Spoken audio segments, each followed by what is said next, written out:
Oke, baik. Bapak Ibu peserta, karena sudah pukul 2:10, kita akan mulai saja untuk webinarnya. Kepada para peserta yang baru dan sudah hadir, selamat siang.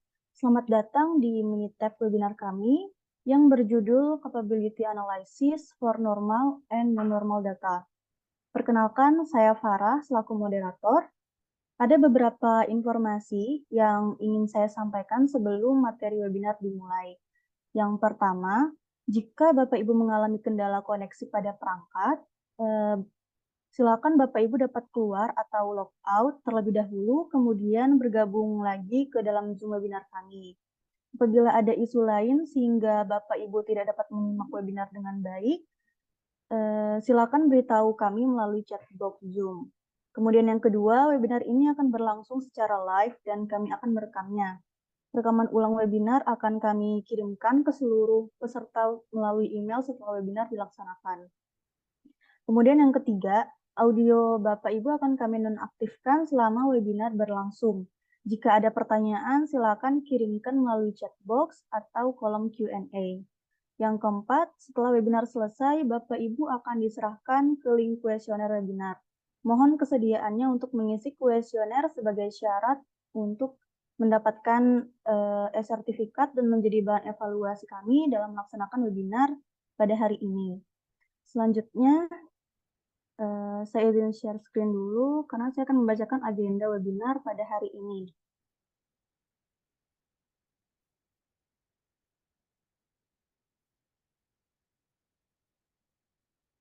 Oke, untuk agenda webinar hari ini dari jam 2 sampai jam 2:05 itu ada welcome remarks.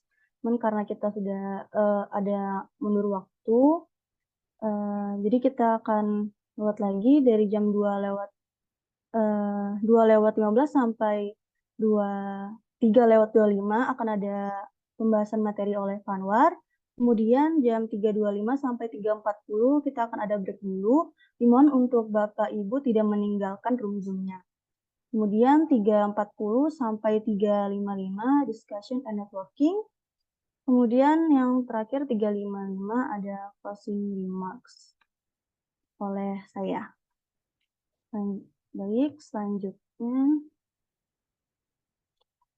saya akan memperkenalkan pembicara pada webinar hari ini. Pembicara kami adalah Dr. Anwar Fitrianto yang merupakan MITEP Certified Trainer di Indonesia. Beliau sudah memiliki jam terbang yang tinggi, lebih dari 4.500 jam sebagai fasilitator pelatihan MITEP untuk pelatihan MITEP level 1, level 2, dan level 3 sejak tahun 2010. Beliau juga sudah memberikan pelatihan dan konsultasi kepada lebih dari 250 perusahaan lokal maupun luar negeri dari berbagai bidang perusahaan, diantaranya otomotif, alat kesehatan, dan juga farmasi. Sekian dari saya. Tanpa berlama-lama, waktu dan tempat saya persilakan kepada pembicara kita, Dr. Anwar Fitrianto. Ya. Terima kasih Bu Farah sebagai moderator. Mungkin Izin menkonfirmasi dulu apakah suara saya terdengar jelas ya.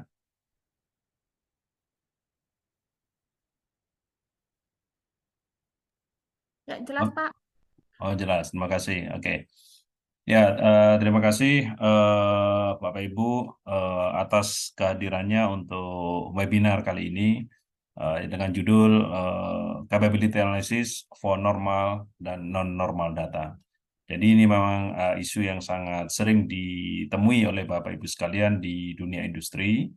Ya, mungkin nanti akan saya sampaikan materi sekilas tentang statistical quality, berikutnya tentang bagaimana secara teknis untuk menghandle atau menyelesaikan permasalahan capability analysis untuk data yang mempunyai distribusi normal dan juga untuk data yang mungkin distribusi datanya tidak normal.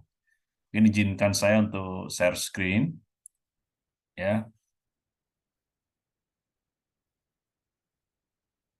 Ya, mudah-mudahan screen saya sudah terlihat di layar Bapak Ibu sekalian. Oke, sebagai perkenalan di sini ya, sebentar saya coba pastikan dulu saya share screen yang betul ya. Mungkin saya perbesar seperti ini.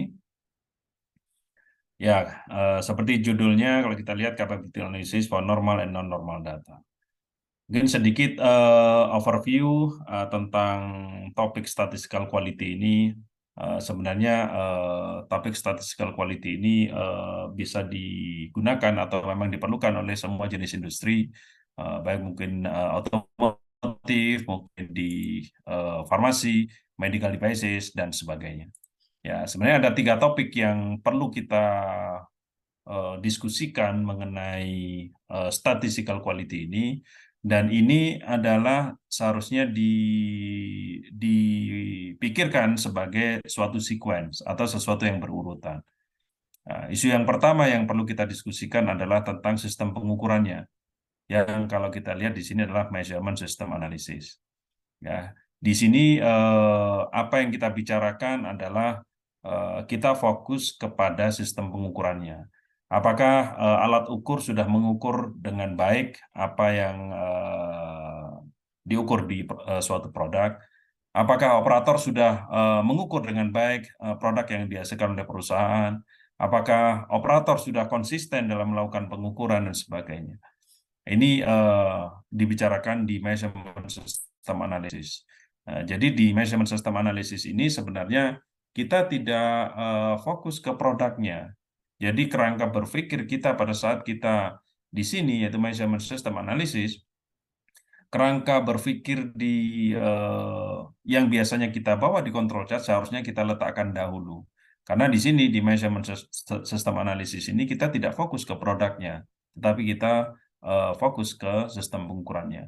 Nah, di sini ada beberapa isu nanti yang perlu dibicarakan di measurement system analysis ini. Pertama adalah jenis datanya, ya, jenis data yang digunakan, misalkan. Ya, di jenis data ini ada macam-macam, ada yang data yang dihasilkan dari sistem pengukuran yang disebut sebagai data continue, ya, continuous, atau data yang berupa inspeksi visual, kadang-kadang yang disebut sebagai data atribut. Ya, pertama, datanya seperti itu dulu. Datanya yang merupakan data pengukuran atau data-data yang sifatnya itu inspeksi visual. Nanti pendekatannya akan lain. Nah, di measurement system analysis ini nanti yang kita diskusikan ada 2. Kalau datanya continue, kita sering menyebutnya sebagai gauge RNA. Nah, di dunia farmasi, seringkali itu disebut sebagai kualifikasi analis. Nah, itu juga bisa diberlakukan untuk data-data atribut. Nah, rekomendasi dari sistem atau measurement system analysis ini adalah biasanya dalam bentuk kalibrasi. Kalibrasi yang berkaitan dengan alat ukur dan kalibrasi yang berkaitan dengan operator. Nah, kalibrasi yang berkaitan dengan alat ukur artinya mungkin ada penyesuaian. Kalau alat ukur itu menghasilkan angka tertentu, berarti harus ada justifikasi dulu, entah ditambahin sedikit atau dikurangi sedikit. Itu namanya kalibrasi.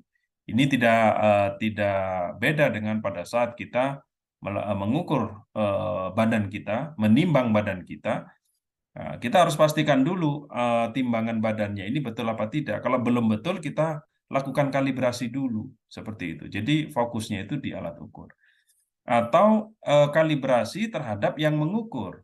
Nah, yang mengukur itu kan biasanya operator.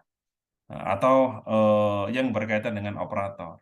Nah, kita ingin memastikan bahwa sebelum kita fokus ke produknya, bahwa produknya ini in control apa tidak, bahwa ada out of control apa tidak, kita harus pastikan bahwa sistem pengukurannya atau siapapun yang mengukur itu, yaitu operator itu, mempunyai kualitas pengukuran yang baik. Nah, itu yang didiskusikan di measurement system analysis. Nanti ada standar internasionalnya mengenai measurement system analysis ini. Mungkin saya coba cek dulu di sini apakah sudah saya list semuanya di sana. Oke, mungkin kita fokus saja di sini. Saya akan share screen lagi untuk menghindari black spot biasanya di layar Bapak Ibu sekalian. Nah, jadi itu yang kita pastikan dulu. Jadi idealnya kita jangan dulu berbicara tentang control chart sebelum kita memastikan bahwa sistem pengukuran yang ada di perusahaan Bapak Ibu sekalian itu sudah memenuhi standar internasional. Nanti ada referensinya di sini, ada referensi standarnya. Nah, suatu sistem pengukuran itu dikatakan bagus kalau variasi tertentu dari pengukuran tersebut tidak melebihi batas tertentu. Nah, batas tertentu itu eh, di, eh, ditentukan oleh apa itu suatu institusi internasional yang biasa kita rujuk. Nah, asumsikan bahwa sistem pengukurannya itu sudah dilaksanakan dengan betul atau memenuhi standar internasional, baru kita bisa fokus ke produknya. Seperti itu.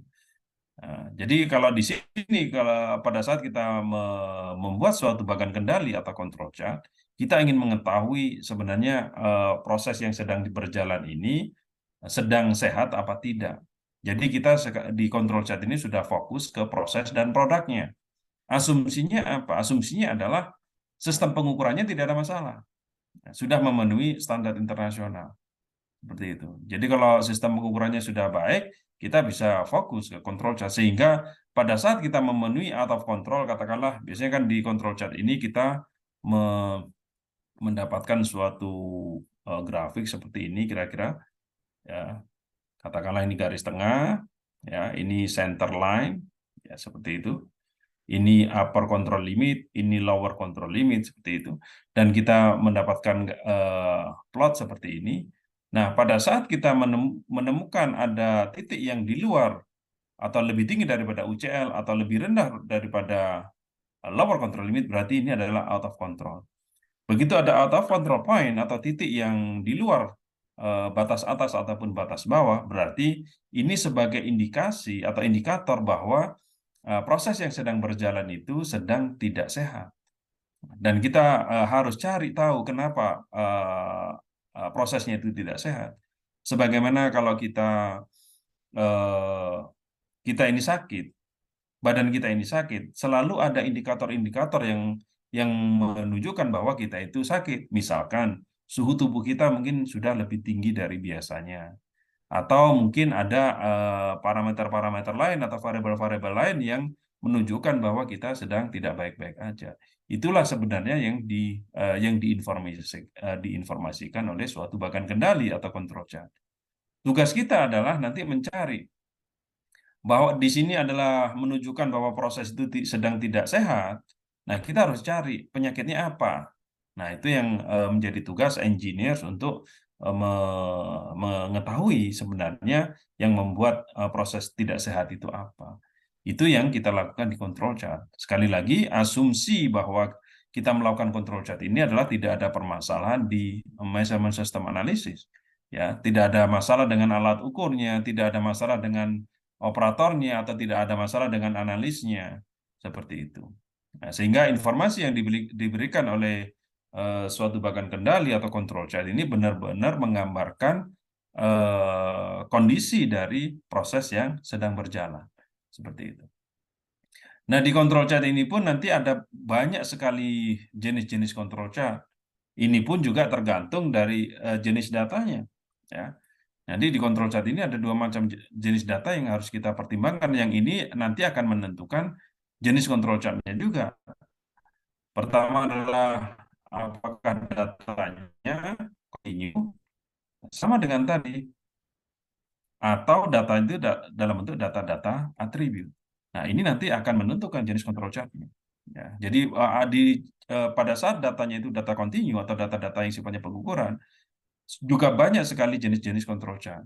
Nah, tugas kita adalah bagaimana menentukan jenis control chart yang sesuai dengan tujuan yang kita inginkan dalam rangka proses monitoring, kan seperti itu.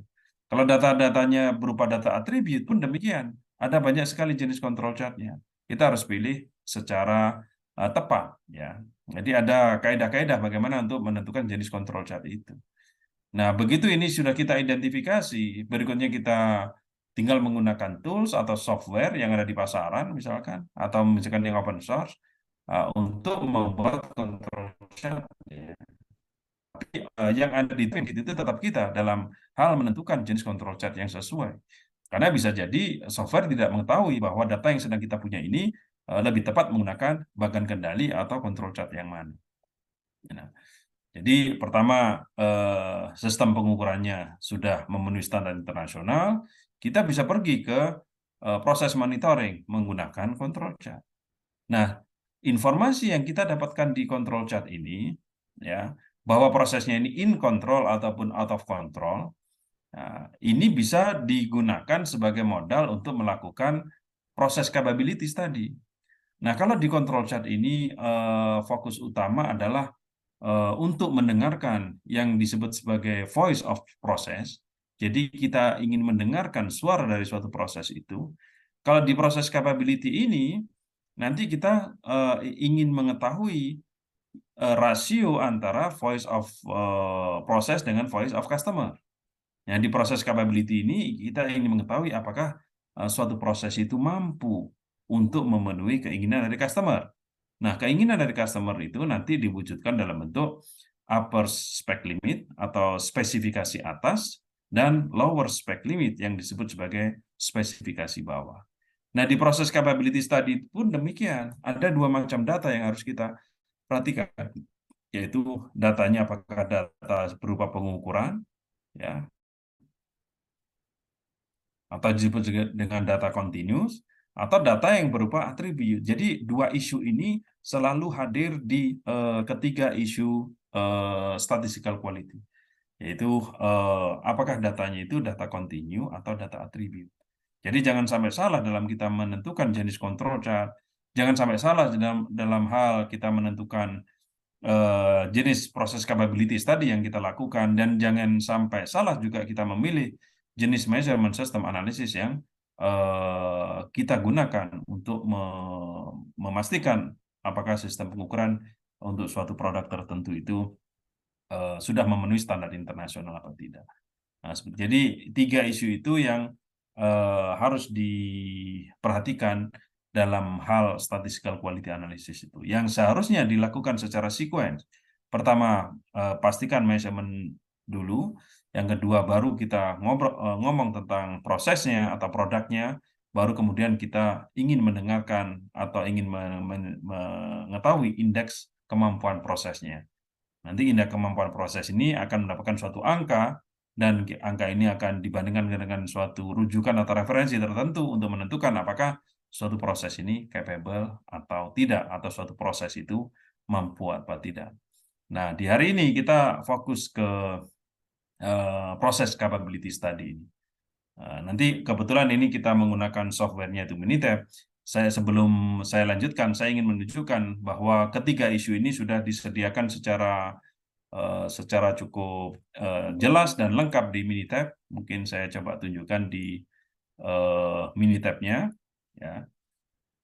Mungkin versi yang bisa dikatakan terbaru untuk Minitab adalah versi Minitab versi 21. Kemudian saya tunjukkan ini bahwa semua topik atau ketiga topik dalam hal statistical quality itu sudah disediakan secara lengkap di Minitab. Oke, mungkin yang pertama adalah tentang measurement system analysis, ya. Untuk measurement system analysis ini, kalau kita menggunakan toolbar, misalkan seperti ini bagi Bapak Ibu yang pertama kali menggunakan atau melihat software ini, ya tampilannya seperti ini. Ada jendela apa itu untuk outputnya sebelah atas ini, yang di sini adalah untuk memasukkan data-datanya. Sedangkan untuk melakukan analisis bisa menggunakan toolbar yang ada di menu stat ini, atau menggunakan asisten. Ini juga cara untuk melakukan suatu analisis yang nanti outputnya banyak dalam bentuk visual. Ya. Nah, kalau untuk atau berkaitan dengan measurement system analisis, nanti tempatnya itu ada di quality tool. Sebentar, ini saya coba letakkan ke bawah dulu, Bapak Ibu. Ya. Jadi misalkan seperti ini ya, state begitu. Nah, ini quality tools. Nah, quality tools, terus nanti dalam hal measurement system analysis, ketika datanya itu berupa data-data yang sifatnya itu pengukuran, ya, itu kita menyebutnya sebagai gauge tadi. Lebih tepatnya adalah gauge RNR. Nah, nanti tempatnya ada di sini. Ada beberapa jenis, ya, ada gauge RNR study cross untuk pengukuran-pengukuran yang tidak bersifat merusak, ada gauge RNR nested untuk pengukuran-pengukuran yang bersifat merusak dan sebagainya.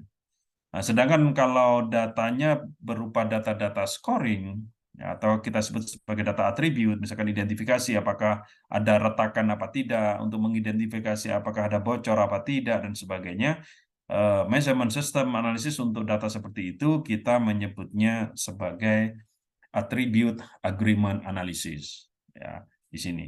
Jadi ini bisa berupa scoring atau identifikasi aja, bocor apa tidak, rusak apa tidak, retak apa tidak, ada black spot apa tidak, dan seterusnya. Nah, kita namakan attribute agreement analysis. Nah, untuk ini kalau menggunakan toolbar, sedangkan kalau kita menggunakan asisten, kita tinggal pergi ke sini, ya, kita tinggal pergi ke sini, dan semuanya ada di sini, measurement system analysis ini, ya. MSA, tinggal kita klik sini, nanti ada mind map-nya. Nah, di mana kalau datanya itu data continue, kita sebut sebagai data measurement. Nah, ini yang sebelah kiri ini adalah untuk mempersiapkan worksheet di Minitab-nya.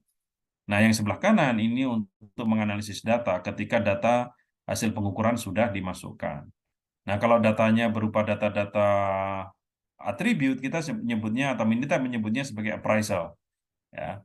Nah, ini untuk preparing Minitab worksheet, kita tinggal pergi ke sini, klik sini. Kalau datanya sudah dimasukkan, kita tinggal klik di sini, analyze data. Ya, seperti ini.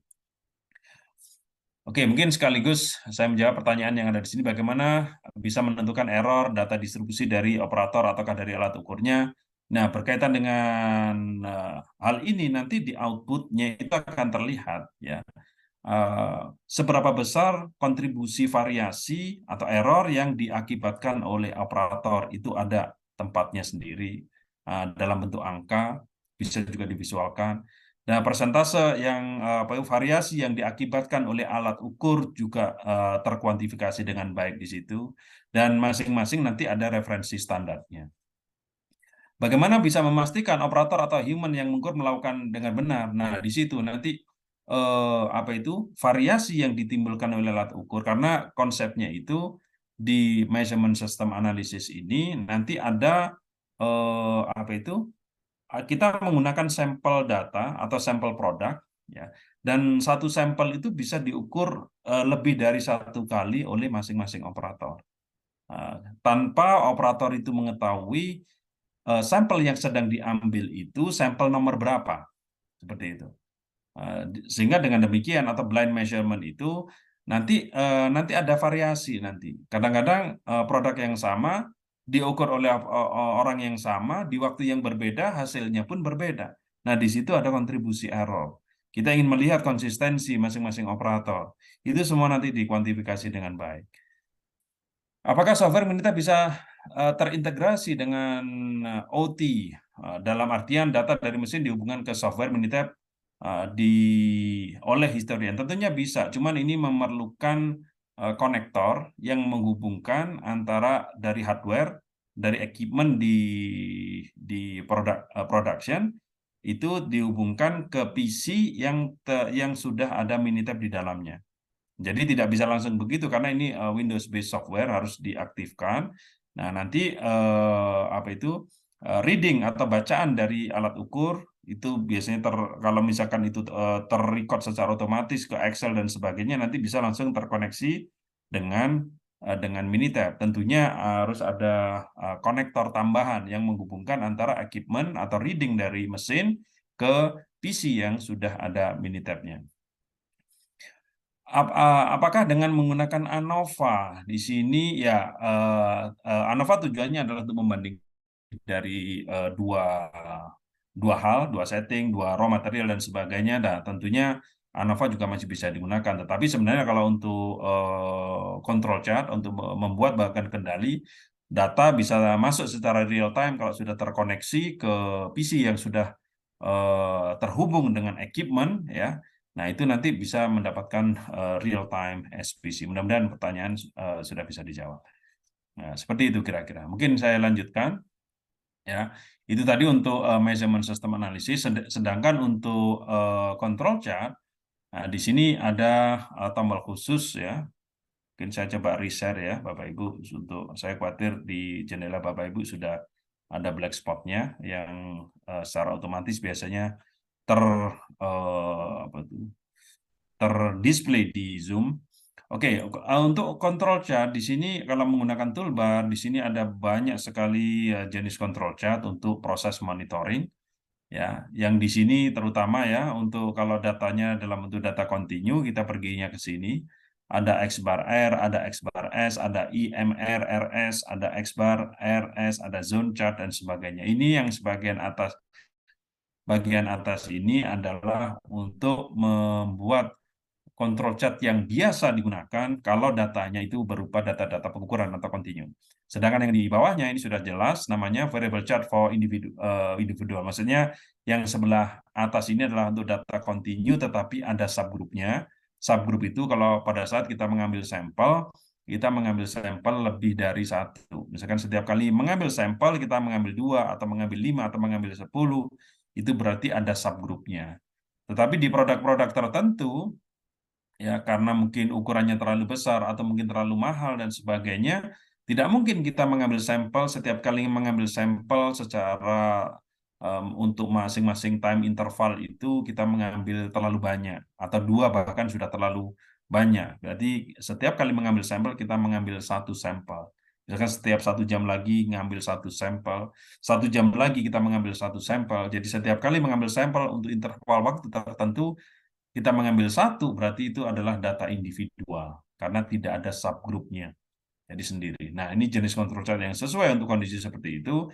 Sedangkan kalau datanya berupa data-data atribut, misalkan rusak apa tidak, ada black spot apa tidak, bocor apa tidak, dan seterusnya, atau dalam bentuk inspeksi visual yang lain, nah ini jenis-jenis control chart yang sesuai. Sebelah atas adalah kalau datanya dalam bentuk defektif, kalau yang sebelah bawah ini adalah untuk data-data dalam bentuk defect. Jadi defektif dengan defect data itu berbeda kalau definisi atribut. Nah, jenis-jenis control chart yang ada di bawahnya ini adalah jenis control chart untuk memonitor suatu proses dengan kondisi tertentu. Misalkan kalau ingin control chart kita sangat sensitif untuk mendeteksi pergeseran kecil dari suatu proses, kita bisa menggunakan MA atau AWMA atau QSUM. Kalau kita ingin memplotkan control chart lebih dari satu parameter, kita bisa menggunakan multivariate chart ataupun untuk data-data atribut yang sangat jarang terjadi, misalkan itu bisa menggunakan rare event chart. Nah, itu kalau menggunakan toolbar. Kalau menggunakan asisten, lebih simpel lagi, meskipun menunya tidak sekomplit yang ada di menu toolbar, tapi di sini cukup informatif karena nanti ada beberapa interpretasi dari output Minitab itu yang bisa langsung bisa langsung dinarasikan ya. Nah, jadi kalau control chart kita umumnya kita menggunakan control chart di tombol ini ataupun di before after control chart ini.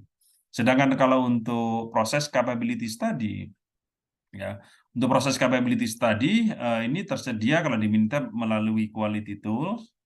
Nah, dari quality tools ini nanti kita memilih ini ada capability analysis. Ya. Nah, ini kalau untuk data-data continue, ini di sini ada normal. Nah, ini normal berarti distribusi datanya itu normal. Nah, kalau distribusi datanya tidak normal di sini, between within digunakan kalau dalam satu produk kita melakukan pengukuran di lebih dari satu posisi misalkan. Nah, kalau untuk data yang kita punya adalah data-data attribute, maka hanya ada dua tempat di Minitab ini, yaitu kalau untuk data-data defektif kita memilih binomial, sedangkan kalau datanya defect kita memilih ya Poisson, seperti itu.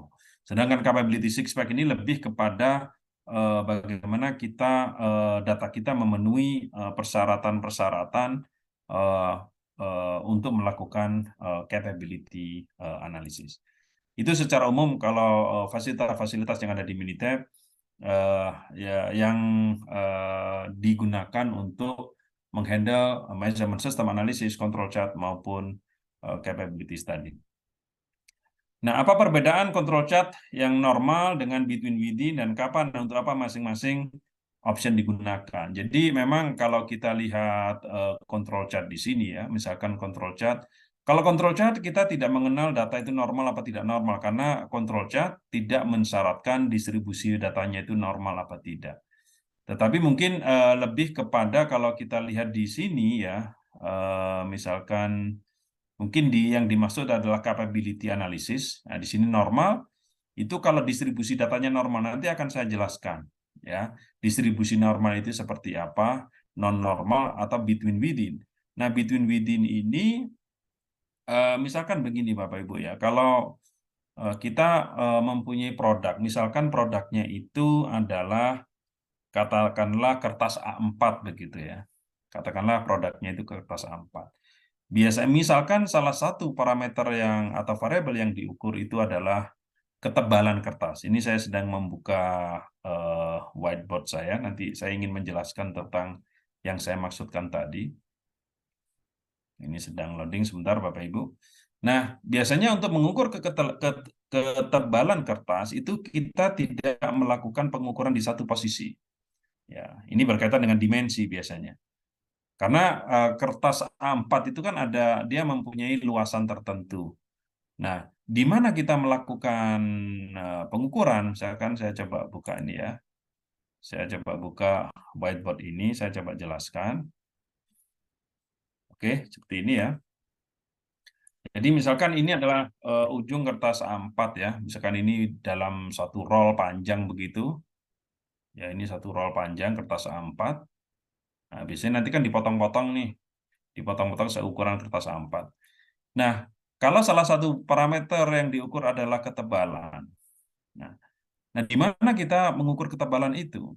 Apakah di sisi atas misalkan, atau di sisi tengah, ya, atau di sisi bawah? Nah, biasanya kalau kita di produk-produk tertentu itu melakukan suatu pengukuran biasanya di satu posisi aja, ya. Tetapi di produk seperti ini kalau kita mengukur ketebalan di salah satu posisi aja, padahal di posisi yang berbeda itu bisa jadi ada variasi. Dari posisi atas, tengah, bawah pun ada variasi. Nah, di sini nanti kita mengambil sampel di sini, di ujung sini. Nanti setelah roll, misalkan setelah 2 meter roll, misalkan kalaupun setelah bukan 2 meter, misalkan setelah di sini setelah 5 meter, kita mengukur lagi di sini ketebalannya. Di sini kita ukur di posisi atas, di posisi tengah, ya, terus di posisi bawah.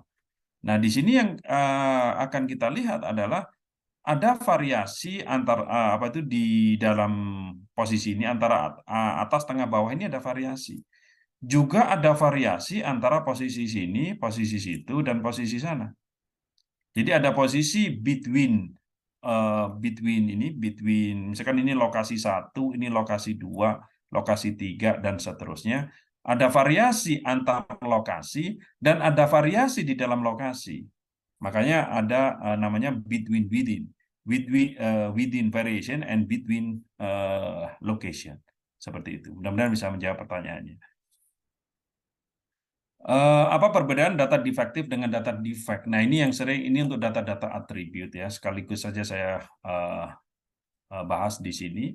Jadi kalau datanya itu data attribute, ya, data attribute itu ada dua macam, ya. Attribute itu, nah di sini ada dua. Ini yang kita sebut sebagai defective. Nah, satunya lagi kita sebut sebagai defect. Nah, defective itu kalau hanya ada dua macam outcome, two outcome. Ya, ada dua macam hasil, outcomes. Ya, misalkan ini bocor atau tidak. Ya, suatu produk itu bocor atau tidak, misalkan gitu. Atau retak apa tidak, retak atau tidak. Misalkan ada black spot atau tidak, ada black spot atau tidak. Nah, ini disebut sebagai defect. Nah, ini mempunyai jenis kontrol chart yang berbeda. Kalau dalam statistik ini mengikuti di sebaran binomial. Nah, di sini kalau ini adalah berupa data-data defektif, dia mempunyai kontrol chart sendiri. Sedangkan kalau data defect, dia ini melibatkan penghitungan atau counting.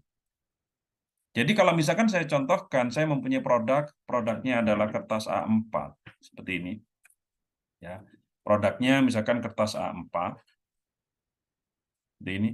Nah, kalau saya membicarakan tentang defektif, kalau ada mungkin di sini ada black spot, ada noda hitam, ada lubang dikit, nah seperti ini. Kalau saya ngomong defektif, ya saya kalau membicarakan masalah defektif, ya kita ngomong aja di sini produk ini rusak, selesai. Saya nggak peduli ada black spotnya berapa, ada lubangnya berapa, saya tidak peduli. Begitu ada satu karakteristik yang jelek, saya sebut produk itu rusak dan nggak bisa dijual ke customer. Itu yang namanya produk itu defektif.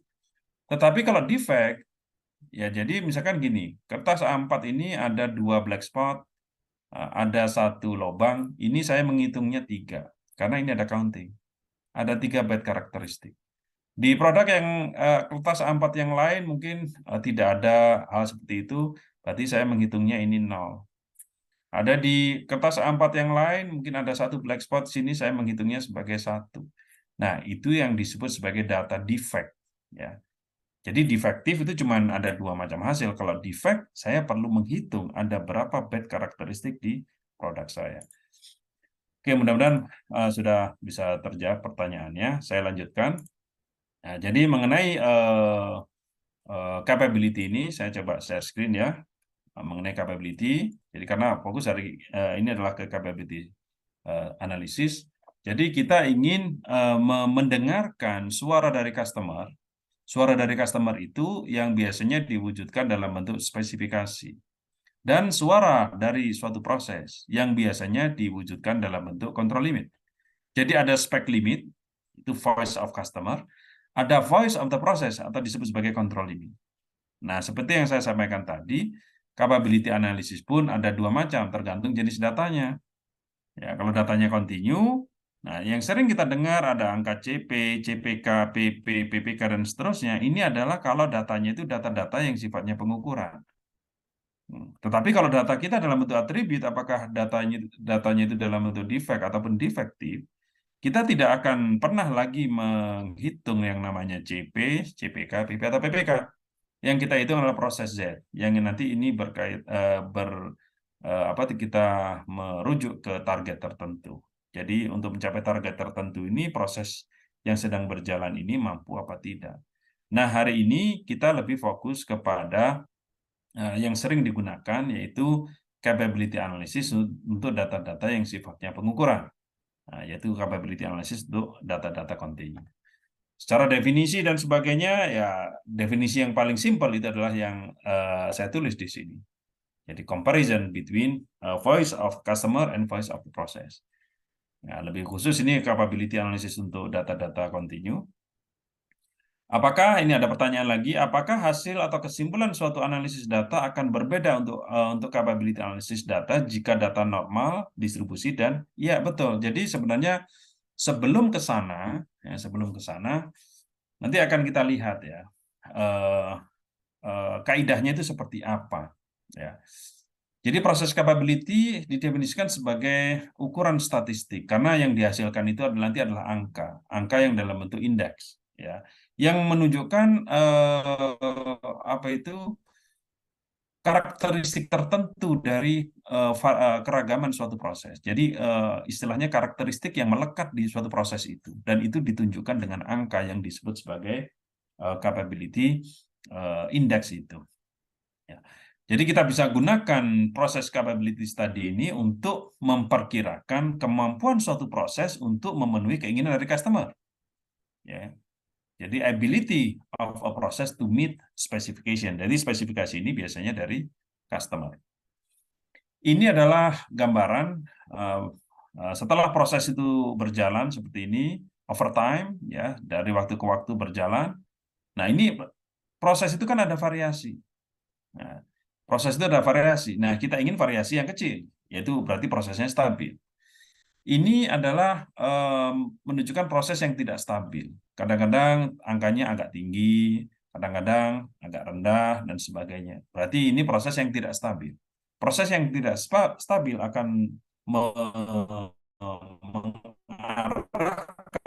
proses yang instabil. Nah, ini kalau dari sisi variasi, variasi dari proses ini cukup besar, yang ditunjukkan oleh lebar dari kurva ini. Nah, kalau kurvanya lebar artinya variasinya besar. Kalau variasinya besar berarti tidak capable. Artinya data itu atau proses itu masih kadang-kadang bagus, kadang-kadang nggak bagus, dan sebagainya. Nah, kalau digambarkan panah ini sebagai spesifikasi, nah gambar yang ada di bawah ini kan menunjukkan bahwa masih ada produk-produk yang di luar spesifikasi. Nah, ini yang mengakibatkan proses itu tidak capable. Nah, nanti perlu diketahui proses-proses seperti ini bagaimana menyelesaikannya. Bagaimana membuat proses ini supaya lebih stabil, mempunyai kurva yang tidak lebar seperti ini. Ini proses yang lebih stabil. Nah, biasanya untuk mendapatkan situasi seperti ini, biasanya dilakukan eksperimen. Ya, biasanya orang-orang R&D melakukan eksperimen untuk mencari setting-setting di suatu proses yang mengakibatkan proses itu lebih stabil. Jadi dicari mungkin setting suhunya berapa, setting tekanannya berapa, setting konsentrasinya berapa, agar mendapatkan proses yang lebih stabil seperti ini. Karena kalau prosesnya itu lebih stabil, nanti prosesnya akan lebih capable. Nah, kenapa di tiga isu statistical quality tadi, salah satunya adalah kita ingin mengetahui prosesnya ini in control apa tidak. Karena dalam kaitannya dengan proses capability, ya, kita tahu bahwa kita bisa mendapatkan nilai CP, ya, ada CPK, ada PP, ada PPK. Nanti akan kita lihat formulasinya bagaimana. Ya, dari ini ada pertanyaan, nanti akan saya jawab. Nah, ini tidak digunakan semua, Bapak Ibu. Tidak digunakan semua. Yang digunakan hanya satu, yang sesuai dengan kondisi proses kita. Ya. Nah, kondisi proses itu pertama yang perlu dilihat apakah proses yang kita punya ini proses yang terkendali atau disebut sebagai in control proses, atau proses yang tidak terkendali atau disebut sebagai not in control proses. Nah, kalau prosesnya itu in control, yang kita hitung sebenarnya adalah potential capability yang diwujudkan dalam bentuk CP atau CPK. Masih ada dua opsi ini. Untuk proses yang terkendali ini ada dua opsi, CP atau CPK. Nah, CP pada proses itu tadi, enggak, proses ini sedang di tengah-tengah atau cenderung lebih dekat ke lower spec atau upper spec, atau tidak di tengah-tengah relatif terhadap spesifikasi. Jadi kalau saya gambar di tengah itu ya lebih kurang mungkin seperti ini, ya. Katakanlah kalau ini lower spec limit, ini upper spec limit, ya kira-kira di tengah begini. Ini kira-kira di tengah. Kalau proses is not centered, nah ini kira-kira kondisinya, ya ini gambaran kasar aja. Ya mungkin di sini mungkin. Nah, ini berarti not centered. Atau mungkin kalau sama-sama di dalam spek, misalkan seperti ini, ya ini juga not center. Ini not center.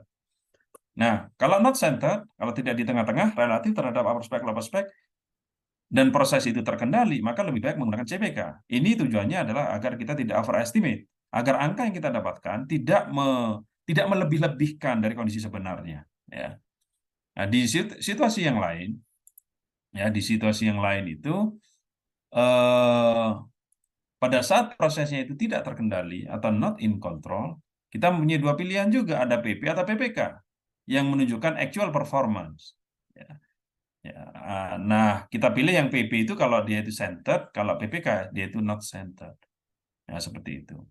Ada juga yang mengatakan bahwa CP itu kalau short term capability, PP itu long term capability itu boleh-boleh aja. Tapi intinya adalah kita menggunakan mapping ini agar tidak overestimate, agar tidak melebih-lebihkan, agar angka yang kita dapatkan itu tidak terlalu lebih baik daripada kondisi sebenarnya. Ya, seperti itu.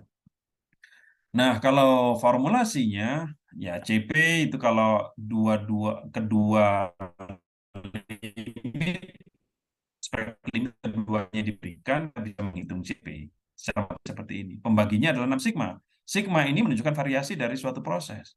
Makanya kalau sigmanya ini besar, artinya proses itu tidak stabil. Kalau sigmanya besar, CP-nya jadi kecil. Kan seperti itu. Artinya cenderung tidak capable. Apalagi kalau kurang dari 1,33 atau 1,67. Seperti itu. Nah, kalau kita hanya diberikan, sebab kadang-kadang ada produk tertentu itu hanya ada batas atas, hanya ada batas spesifikasi atas atau disebut sebagai USL, atau hanya ada batas spesifikasi bawah yang disebut dengan LSL itu. Nah, ini pengurangnya adalah nilai tengahnya. Apakah itu targetnya, apakah itu tengah-tengahnya. Nah, tengah-tengah apapun, misalkan median atau apapun, nah pembaginya ini bukan lagi 6 sigma, tetapi 3 sigma karena hanya setengahnya. Begitu juga untuk ini, CP itu tidak perlu melakukan penghitungan apa-apa. CP itu hanya menentukan di antara kedua ini mana yang lebih kecil, minimum di antara CPL atau CPU. Ya. Nah, begitu juga untuk yang PP. Semua formulanya sama, yang membedakan adalah sigma. Sigma yang ada eh, di CP yang diperlukan untuk menghitung CP itu disebut sebagai eh, sigma within. Artinya variasi yang mempertimbangkan subgroup, ya, within subgroup standard deviation. Sedangkan kalau yang di sini PP ini adalah overall, jadi tanpa mempertimbangkan subgroup. Seperti itu. Itu secara formulasinya. Nah, ini tadi sudah saya jelaskan. Nah, nanti indeks capability yang kita peroleh, ya, kita lihat sini. Saya kembali ke sini. Hanya satu cara untuk mendapatkan nilai CP ataupun CPK ataupun PP atau PPK yang tinggi, yaitu kita harus mempunyai sigma yang kecil. Karena kalau sigmanya kecil, CP-nya menjadi besar. Yang sering menjadi masalah adalah biasanya USL dengan LSL ini sangat sempit. Sehingga jarak antara USL dengan LSL ini sangat sempit yang diberikan oleh customer. Sehingga kalau ini sangat sempit, ini harus lebih sempit lagi. Jadi sigma harus lebih kecil lagi yang menunjukkan bahwa kita memerlukan proses itu lebih stabil agar proses kita itu lebih capable. Kira-kira seperti itu. Nah, mungkin saya lanjutkan dulu. Ada beberapa pertanyaan saya lihat di situ. Nah, nanti ada referensinya. Kalau Bapak Ibu melihat referensi dari AIAG, Automotive Institute, yang artinya lembaga itu adalah lembaga yang sampai saat ini kita jadikan sebagai rujukan untuk menentukan apakah suatu proses itu capable apa tidak. Ya, kalau di jangka pendek aja kita memerlukan minimal 1,33 untuk menyatakan bahwa proses kita ini mampu. Ya, ini pun mungkin bisa bertahan tidak terlalu lama. Nah, lama atau sebentar memang cukup relatif tergantung nature dari produk tertentu itu. Kalau mampu lebih lama, itu minimal kalau bisa 1,67. Ini untuk long term. Atau untuk di sini ya CPK atau PPK itu kalau bisa paling tidak itu 1,67 untuk CPP, Critical Process Parameter. Tapi karena parameter itu kan banyak. Suatu produk Bapak Ibu bisa menghitung banyak parameter. Ya, yang perlu diperhatikan hanya parameter-parameter kritis atau critical process parameter. Kalau yang lain mungkin bisa kurang dari ini tidak apa-apa, tapi yang penting yang parameter-parameter kritis itu yang paling tidak itu nilainya itu 1,67 untuk menyatakan bahwa proses itu mampu untuk lebih lama. Kalau not critical mungkin 1,33 sudah oke. Ada dua informasi yang kita perlukan untuk melakukan proses capability. Yaitu yang pertama, kita harus tahu prosesnya ini terkendali apa tidak. Atau in control or not in control proses. Jadi kita ingin tahu dulu. Kenapa kita ingin tahu informasi yang pertama ini? Karena kembali lagi ke ini tadi.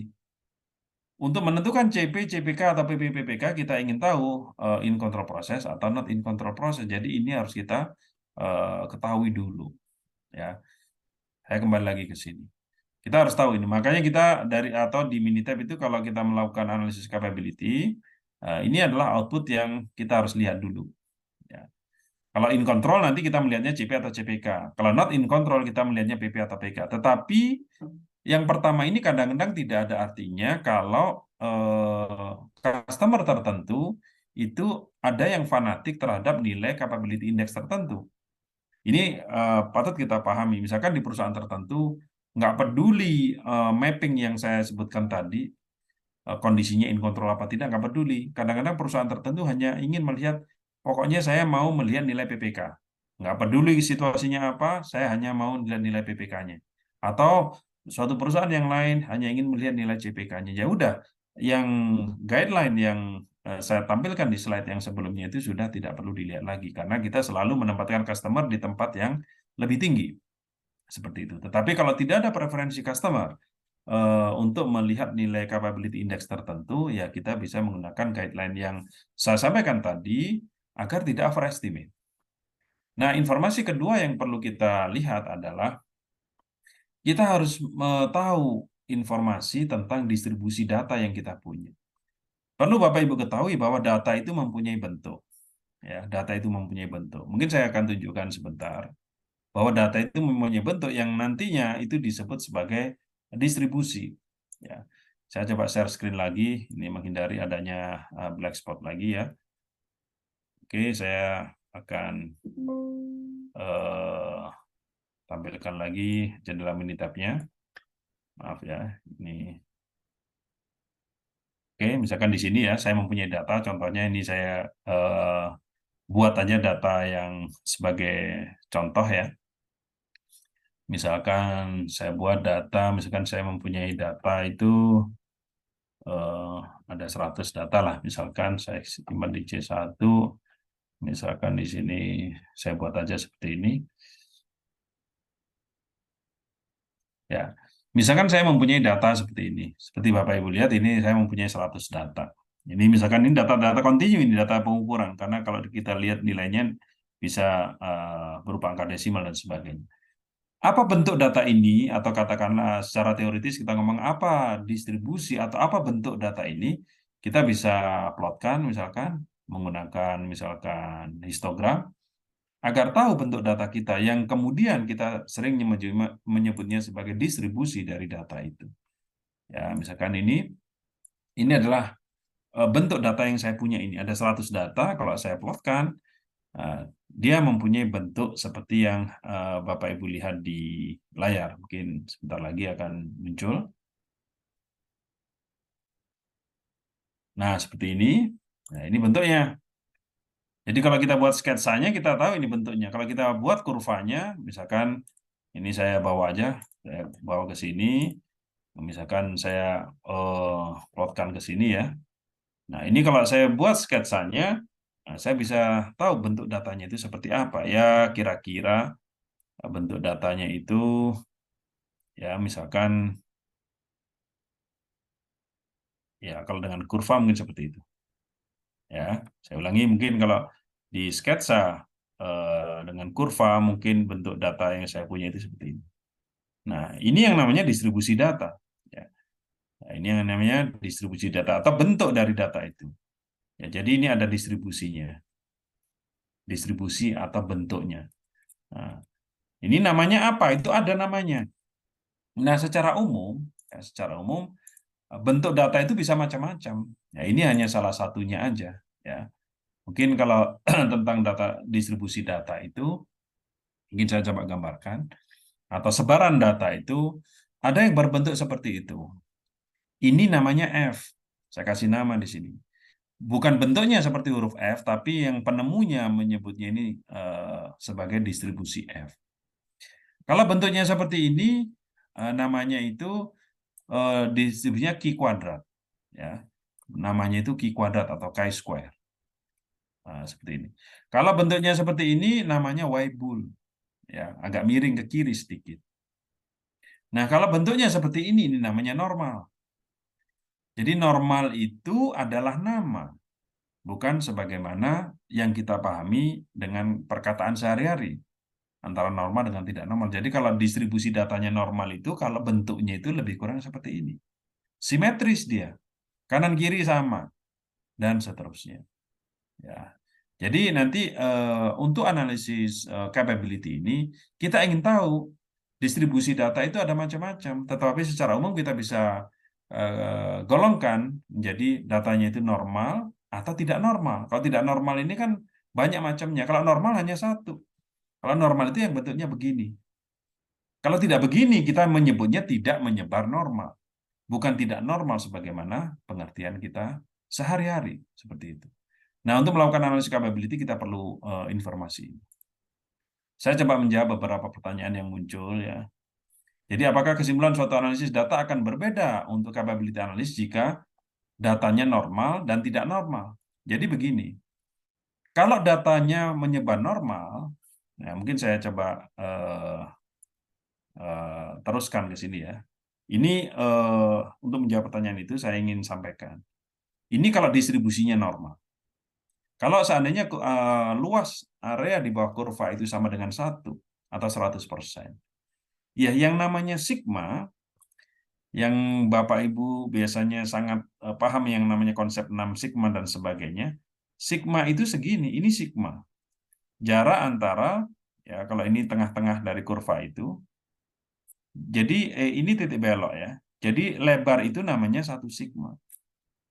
Nah, nah ini kalau saya tidak membicarakan semua area di bawah kurva. Kalau hanya yang saya bicarakan hanya area di bawah kurva dengan batas-batas yang ini aja, ya, area di bawah kurva dengan batas yang itu, ya, itu kita menyebutnya di sebelah kiri itu 1 sigma, di sebelah kanan itu 1 sigma. Nah, luasan area di bawah kurva itu hanya 68%. Ya. 68%. Kalau kita membuat ini dibuat tengah-tengah dikurangi 1 sigma dengan tengah-tengah ditambah 1 sigma itu seperti ini digunakan sebagai spesifikasi, tentunya terlalu banyak produk yang nanti out of spec, ya kan? Terlalu banyak produk yang out of spec. Ada lebih dari 30% produk yang out of spec. Kita perluas di sini. Ini jaraknya dari tengah adalah mu dikurangi 2 sigma atau tengah-tengah dikurangi 2 sigma. Yang ini adalah tengah-tengah ditambah 2 sigma. Nah, kalau ditambah dengan area yang hijau, nah maksudnya ditambah area ini, dan juga yang di sebelah kanannya, yang sebelah kanan, itu mencakup kira-kira 95,44%. Di bidang tertentu masih terlalu besar ini persentase produk yang out of spec di situ. Makanya diperluas lagi, misalkan 3 sigma di sebelah kiri dan 3 sigma di sebelah kanan, ini akan mencakup 99,72%. Ini baru 6 sigma sebagai jarak. Ya. Belum lagi sebagai filosofi dan seterusnya. Jadi panjang ceritanya di konsep 6 sigma ini. Nah, berkaitan dengan distribusi data itu, untuk menjawab pertanyaan yang menurut saya penting tadi, apakah hasilnya beda? Pasti berbeda. Kalau kita ngomong berbeda apa tidak, pasti berbeda. Karena eh, kurvanya berbeda. Tapi yang lebih tepat adalah, ya kalau data kita normal, data kita mempunyai sebaran normal, ya jangan dianalisis seolah-olah datanya nggak normal. Jadi bukan sudah salah arah. Maksudnya gini, kalau datanya normal ya kita lakukan analisis capability berdasarkan data normal. Kalau datanya tidak normal, ya kita ada cara lain di sisi. Ya. Jadi bukan ini untuk dibandingkan, bukan. Tapi karena kalau data kita nggak normal, ya udah ini ada beberapa pendekatan untuk menganalisisnya. Cara yang pertama mungkin dengan transformasi. Data kita ditransformasi agar yang tidak normal itu menjadi normal. Atau kadang-kadang ya udah kalau distribusi datanya tidak normal, kita cari distribusi yang sesuai. Bisa jadi kalau datanya tidak menyebar normal, bisa jadi menyebar Y-bull, bisa jadi menyebar F, bisa jadi mempunyai sebaran Q kuadrat, dan seterusnya. Dan nanti kalau ini kita ketemu distribusi apa yang sesuai untuk data kita, baru kita lakukan analisis berdasarkan distribusi yang kita temukan ini. Seperti itu. Jadi kita lakukan analisis yang tepat berdasarkan bentuk dari data itu. Jadi ini yang namanya data driven. Data bentuk data itu yang mengguide kita untuk melakukan analisis yang tepat. Nah, kalau ini tidak juga berhasil, masih ada cara lain, yaitu dengan pendekatan non-parametrik kalau di statistik seperti itu. Jadi tidak memerlukan, tidak perlu mengetahui sebarannya apa.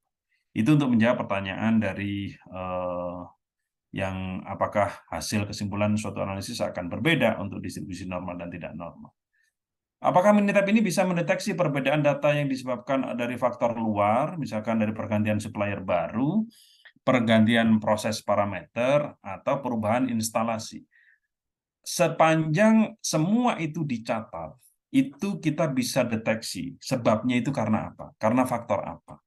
Itu kita bisa mendeteksi. Asalkan dicatat nilainya segini, misalkan kita suatu parameter tertentu nilainya segini pada saat misalkan suppliernya apa, pada saat setting prosesnya bagaimana. Asalkan itu semua tercatat, itu bisa terdeteksi dengan mudah. Tetapi kalau itu tidak tercatat, yang bisa kita lakukan hanya hipotesis, menghipotesiskan. Jadi diplotkan ke time, base, dan sebagainya tidak ada masalah, asalkan informasi-informasi tentang proses itu berjalan dengan supplier apa, dengan setting yang mana, dan sebagainya itu bisa tercatat dengan baik, itu bisa kita deteksi sebabnya kenapa. Ya, misalkan sebelum ada supplier baru datanya normal, namun setelah ada supplier baru datanya menjadi tidak normal. Ya bisa aja, karena adanya pengolahan data lanjutan seperti itu mempermudah. Betul sekali. Jadi sepanjang itu dicatat semua, kita bisa identifikasi kenapanya. Untuk analisis yang hanya memiliki satu batas spesifikasi, seperti data pengujian microbiology, pakai indikator yang mana, Pak? Ya, yang bisa dilakukan hanya CP atau PPK.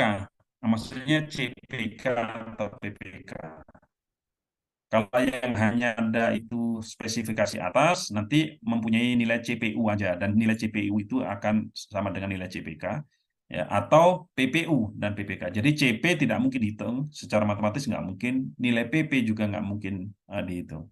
Tergantung aja nanti apa itu mana yang lebih sesuai dengan kondisinya, apakah prosesnya in control apa tidak. Kalau prosesnya in control, lihat nilai CPK-nya. Kalau prosesnya not in control, lihat nilai PPK-nya. Kemudian data banyak nolnya, ya banyak nolnya itu namanya zero inflated, ya jadi tidak ada masalah sebenarnya ya. Asalkan nol itu ada artinya, bukan nol karena datanya tidak ada atau nol karena pengukurannya tidak ada, tapi nol itu adalah hasil pengukuran. Yang berikutnya, apakah ada training spesifik Unitep all features beserta studi kasusnya jika bisa dihubungkan dengan Lynch? Ya, biasanya kita atau PT Mastek melakukan training-training, ya pesertanya bisa yang betul-betul baru terhadap Unitep, atau yang mempersiapkan untuk LSGB, Lean Six Sigma Green Belt atau Black Belt, atau banyak juga peserta training-training di PT Mastek itu yang sudah terlalu lama menggunakan atau mendapatkan sertifikasi Green Belt ataupun Black Belt tapi mau refreshment, karena di sertifikasi Green Belt ataupun Black Belt biasanya aspek teorinya agak kurang. Jadi di training Minitab kita banyak studi kasus tapi kita sertai dengan dasar teorinya, meskipun itu dilakukan secara lebih user friendly. Bagaimana menghitung CPK jika spek produk hanya satu? Nah, itu nggak ada masalah ya. Jadi yang bisa dihitung hanya CPK aja secara matematis seperti itu. Tadi sudah juga menjawab pertanyaan di sebelumnya. Jadi tidak ada masalah. Nanti tetap keluar output tapi CP nggak keluar, PP juga nggak keluar.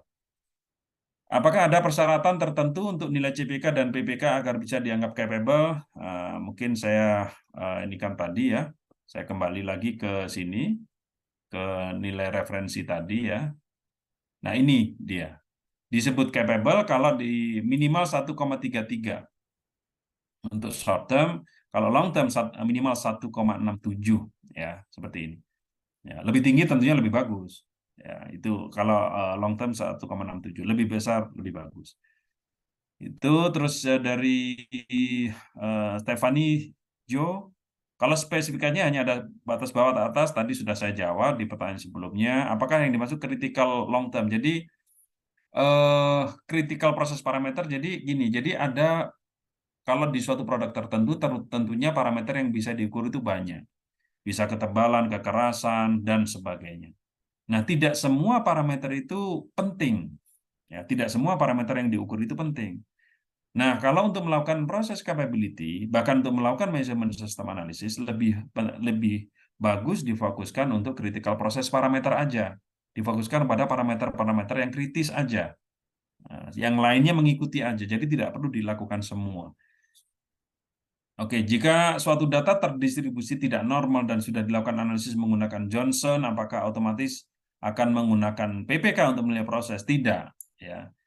Kalau seandainya Johnson transformation itu berhasil membuat data yang tidak normal menjadi normal, ya penghitungannya seperti biasa, seperti melakukan analisis capability menggunakan data normal. Tetapi kalau dengan Johnson transformation juga tidak berhasil membuat data menjadi normal, ya harus dilakukan pendekatan lain. Dan apabila saat telah dilakukan analisa Johnson tapi masih mendapatkan nilai PPK yang kecil, jadi begini untuk pertanyaan ini ya. Jadi PPK besar atau kecil itu hanya sebagai konsekuensi. Ya, bisa aja dengan prosedur yang sudah betul. Jadi maksudnya gini, jadi tidak menjamin data yang normal itu akan membuat PPK atau CPK itu besar. Jadi tidak ada kaitan ke sana. Karena normal atau tidak normal itu adalah distribusi data. Sementara PP dan PPK atau CP-CPK ini adalah indeks kemampuan proses.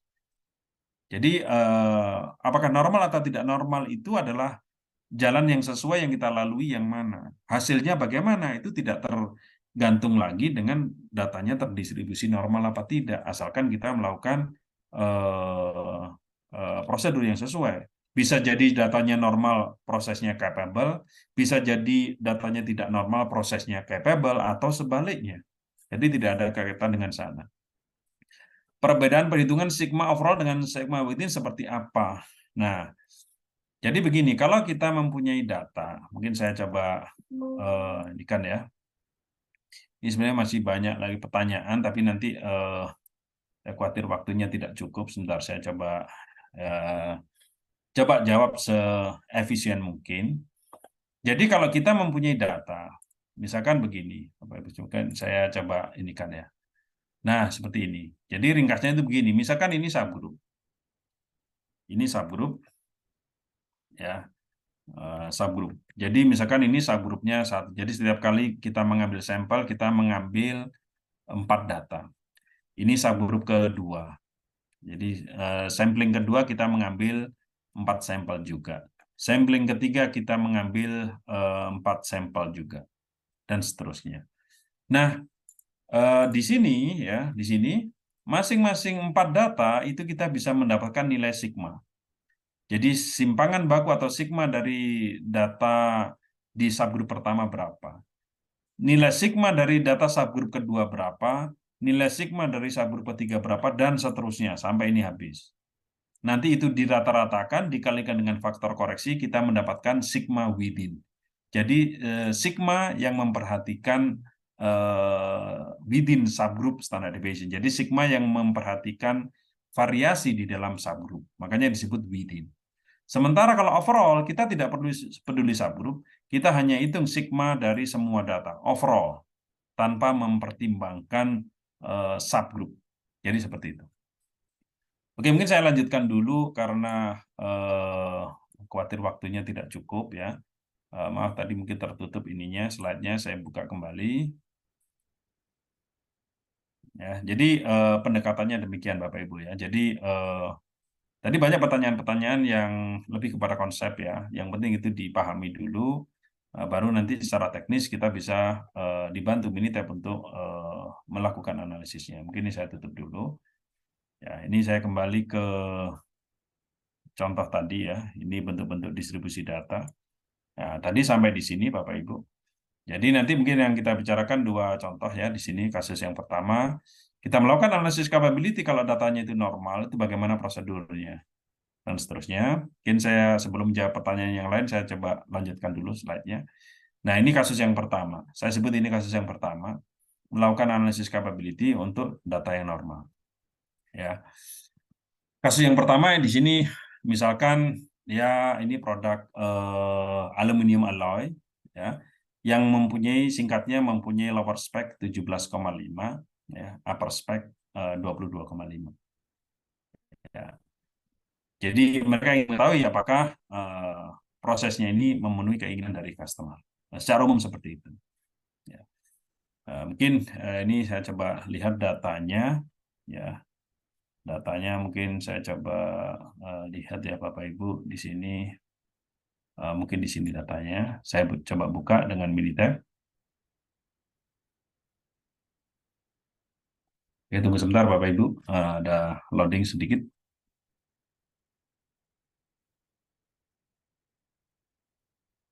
Mungkin kamera saya coba matikan untuk mendapatkan sinyal yang lebih bagus ya.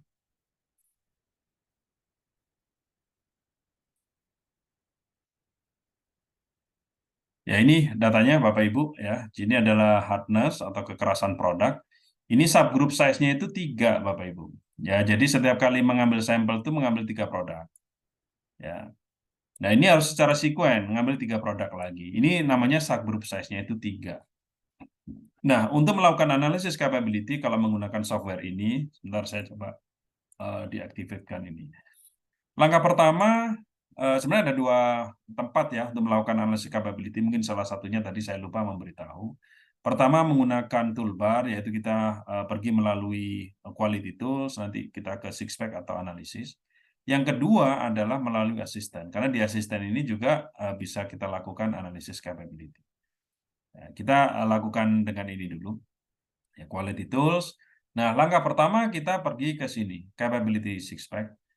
Ya. Normal apa tidak normal, kita belum tahu lagi. Kita belum tahu datanya ini menyebar normal apa tidak. Ya, mungkin di tahap ini kita pilih yang normal aja dulu. Ya, seandainya nanti datanya tidak normal, nanti di output akan diberitahu bahwa datanya tidak menyebar normal. Jadi ini langkah pertama. Ya. Nah, terus di sini kita pilih nanti ya datanya ada di mana ya, di sini subgroup size-nya, subgroup misalkan lower spec-nya kita letakkan di sini 17,5 dan di sini 22,5 seperti itu. Nah, ini tes ini untuk mengetahui in control apa tidak. Ya, ini kita perlu checklist paling tidak 4 yang pertama.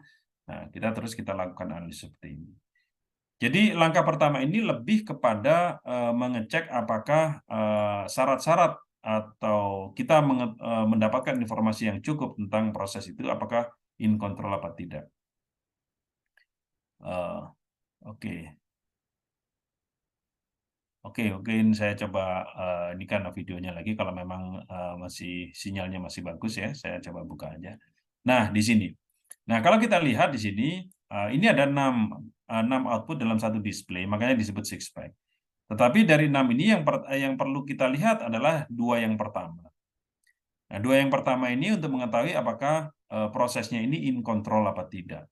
Dalam bentuk R chart ini untuk melihat variasi prosesnya stabil, tidak ada yang merah-merah. Kalau ada yang merah-merah berarti not in control.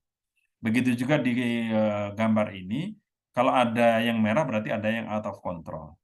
Nah, dari kedua grafik yang pertama ini kita mendapatkan informasi bahwa prosesnya ini in control. Mungkin saya coba copy ya gambarnya, saya bawa ke outputnya ke sini untuk mendapatkan diskusi yang lebih bagus ya. Saya bawa ke sini. Nah, dari maaf. Di sini saya coba bawa ya. Nah, di sini. Jadi yang pertama ini in control. Nah, jadi yang perlu dilihat yang dari grafik ini yang perlu dilihat adalah yang ini. Ya, tidak ada yang merah-merah dan yang itu. Ini melihat in control apa tidak. Jadi dari dua grafik yang pertama ini. Yang kedua adalah yang ini. Maaf, yang bawahnya, yang ini. Jadi ini untuk mengetahui apakah datanya mempunyai distribusi normal apa tidak. Nah, kita lihat dari sini. Nah, kalau nilai P value-nya besar, kalau nilai P ini lebih besar atau sama dengan alfa, alfanya biasanya digunakan 0,05 atau 0,1, katakanlah 0,1, maka datanya mempunyai distribusi normal. Nah, seperti itu. Nah, di sini nilai P-nya kan 0,912, maka datanya mempunyai distribusi normal.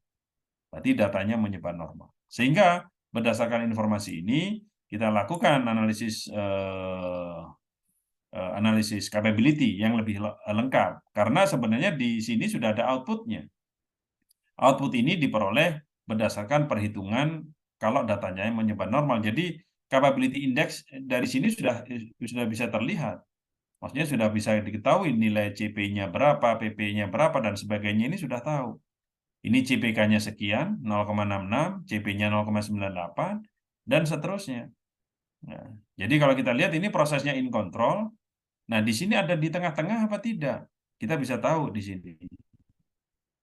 Berarti ini kan not center, di tengah-tengah relatif terhadap SL dengan WSL. Kalau tidak di tengah-tengah, lebih baik kalau berdasarkan mapping yang saya sampaikan tadi, ya, di sini tidak berada di tengah-tengah. Ya, jadi prosesnya ini in control, ya, dan tidak di tengah, maka ini yang sesuai. Berarti lebih baik melihat nilai CPK. Nah, di sini di output ini nilai CPK-nya berapa?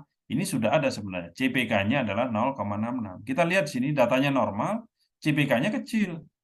Ya, memang tidak ada kaitan secara matematis antara distribusi data dengan nilai CPK yang kita peroleh. Ya.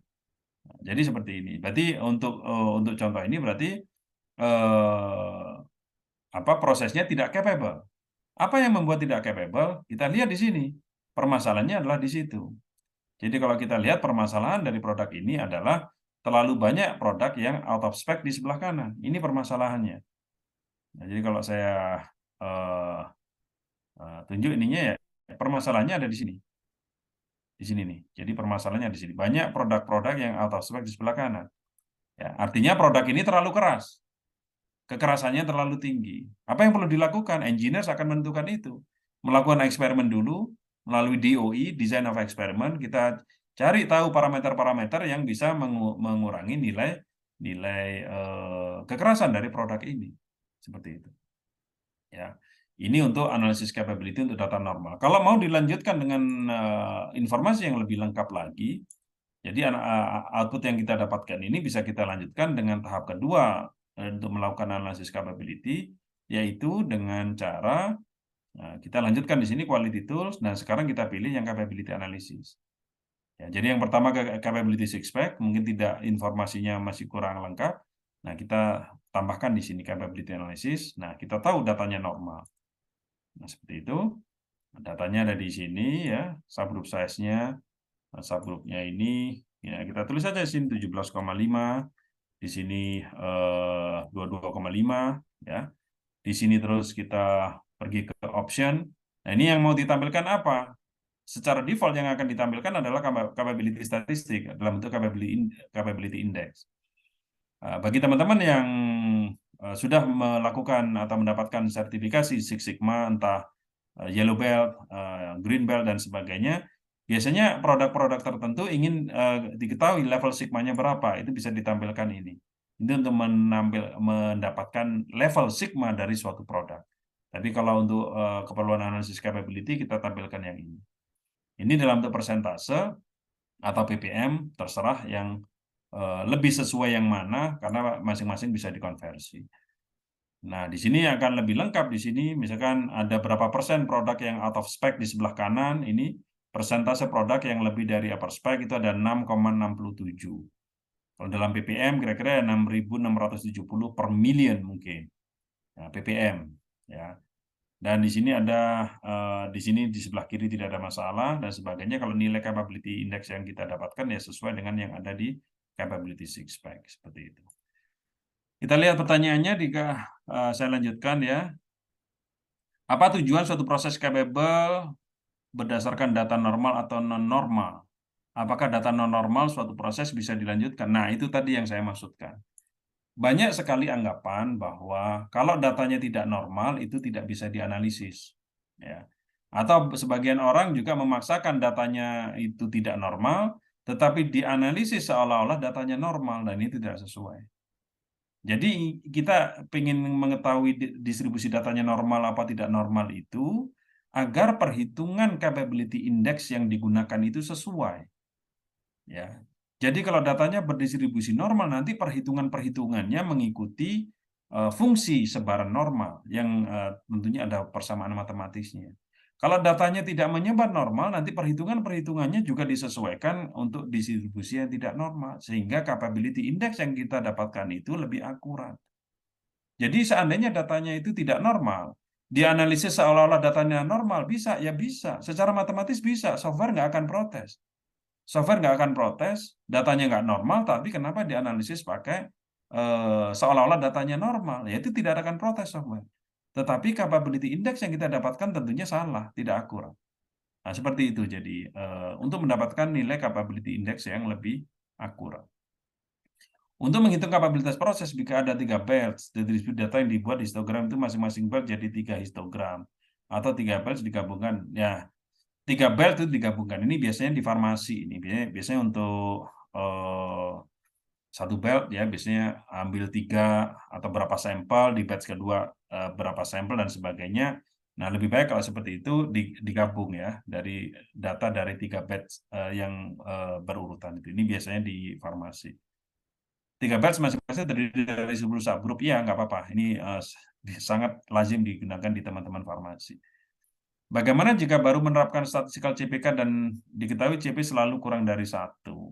Setelah dicek data-data sebelumnya, jika diolah juga menghasilkan CP kurang dari 1. Apakah harus bongkar besar-besaran secara prosesnya? Nah, ini lebih baik, ya memang pada akhirnya seperti itu. Kalau kita tidak jeli dalam mengidentifikasi sebab dia itu CPK-nya kurang dari 1 itu apa? Ini contohnya. Ini CPK-nya kurang dari 1. Nah, sebabnya kenapa? Ini produk-produk ini banyak produk yang terlalu keras, kekerasannya terlalu tinggi. Berarti harus dilakukan langkah-langkah untuk mengurangi kekerasan dari produk ini. Caranya bagaimana? Dilakukan eksperimen. Eksperimen itu kan skala kecil. Nah, dari eksperimen kita akan tahu setting mana yang bisa mengurangi kekerasan produk. Dari setting itu divalidasi, dapatlah setting yang terbaik, baru diimplementasikan setting baru tersebut dari hasil dari eksperimen seperti itu. Oke, seharusnya break ya. Mungkin kita lanjutkan aja nggak apa-apa sampai akhir. Jadi khawatirnya nanti setelah break apa itu namanya belum sempat kembali. Jadi kita lanjutkan sampai selesai ya Bapak Ibu. Apakah data pengukuran harus selalu terdistribusi normal? Tidak. Ya. Jadi kalau datanya nggak berdistribusi normal, ya nanti ada langkahnya. Ini saya contohkan untuk contoh yang kedua. Ya. Contoh yang kedua ini yang saya mau tampilkan, saya sebutnya sebagai case yang kedua. Ya, case yang kedua ini capability analysis untuk data yang tidak normal. Ya, ini kasus yang kedua. Bagaimana melakukan pendekatannya? For non-normal data. Bahkan di sini nanti di contoh yang saya bawa di sini spesifikasinya juga satu, tidak dua spesifikasi. Nah, ini contoh aja.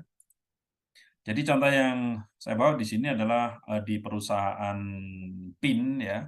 Salah satu parameter yang biasa diukur yaitu diameter. Diameternya ini tidak boleh lebih dari 1,565 inci. Ya, jadi tidak boleh dari ini. Jadi hanya ada satu spesifikasi. Ya, tidak boleh lebih dari ini. Nah, untuk melakukan analisis capability diambil sampel. Misalkan dengan subgroup berukuran 10 setiap 3 jam selama 12 hari. Dan datanya, sebentar, datanya kira-kira seperti ini. Saya akan buka datanya ya. Saya tutup dulu di contoh sebelumnya agar tidak terlalu lambat. Ya, ini datanya.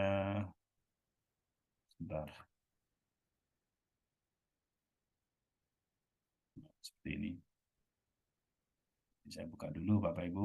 Mungkin akan mengambil waktu beberapa detik ya. Mungkin kita tidak melakukan break ya Bapak Ibu karena mungkin waktunya cukup singkat, jadi saya lanjutkan aja.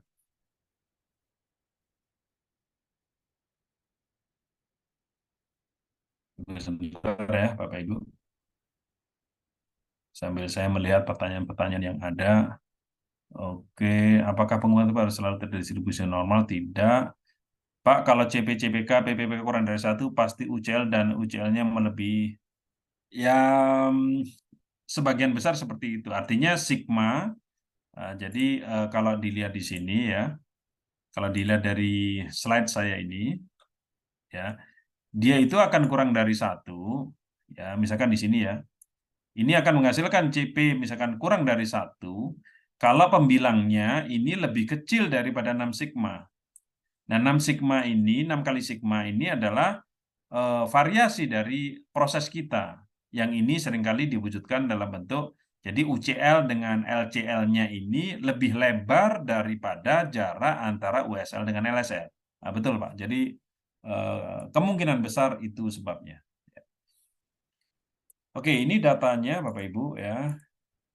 Ini datanya diameter, tadi informasi subgroupnya berukuran 10 ya. Jadi langkah pertama yang perlu kita lakukan adalah ya, oke ada black box ya, ini selalu di Zoom. Saya coba reshare agar hilang. Oke, jadi kita lihat sini tadi ukuran 10. Nah, di sini kalau kita lihat ya, kita pergi ke sini, stat ya. Langkah pertama kita tetap pergi ke quality tools dan langkah pertama biasanya kita selalu pergi ke sini.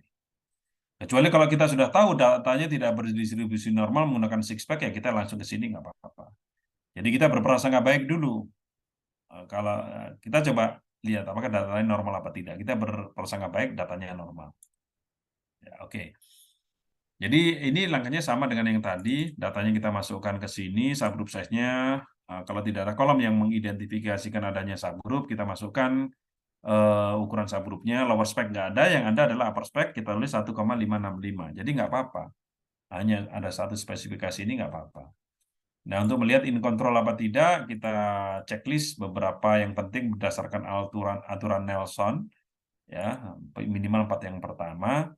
Nah, terus kita tekan tombol OK aja di situ. Nah, nanti akan kita peroleh output seperti yang ada di layar. Ya, ini saya akan perbesar dulu ya. Saya perbesar seperti ini. Nah, kita lihat sini.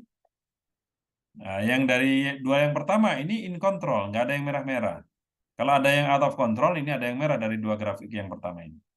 Dan ini secara otomatis dalam bentuk S-chart kalau subgroupnya lebih dari 8. Kalau subgroup size-nya kurang dari atau sama dengan 8, ini langsung dalam bentuk R. Ya. Berarti in control. Nah, bagaimana distribusi datanya? Kalau secara visual dari histogram ini, kita lihat bahwa dia tidak simetris. Untuk lebih yakinkan, kita lihat ini nilai p-value-nya. P-value-nya lebih kecil daripada alpha. Lebih kecil berarti datanya tidak berdistribusi normal. Ya. Sehingga kalau datanya tidak berdistribusi normal, sedangkan tadi kita pilih di six pack itu kita pilih normal, output ini sudah tidak bisa digunakan lagi. Ya, karena pada saat memilih six pack tadi, kita memilihnya capability analysis normal. Sehingga capability index yang dihitung di sini adalah seolah-olah datanya normal.